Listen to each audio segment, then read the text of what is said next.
সকাল বন্ধুরা, এখন ডিম আলু ছানা সব একসঙ্গে রান্না করতেছি। আগে মশলাগুলা কষে নিছি, তারপরে আলুগুলা সাইডে দিয়ে আলুও ভালোভাবে কষছি।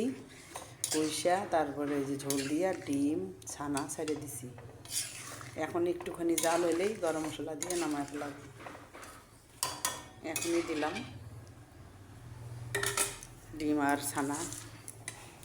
ছানাটা আবার চিকন চিকন করে কাটছি আজকে, বেশি মোটা করিনি যাতে রস ঢুকে। এই যে প্যাকেটের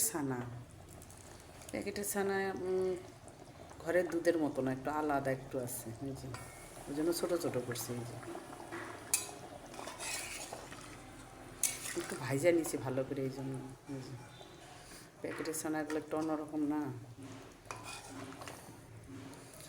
যাই হোক, ছানার ঝোল ডিমের ঝোল একসঙ্গে এখন গরম মশলা দিয়ে একটুখানি জাল দিন আমার।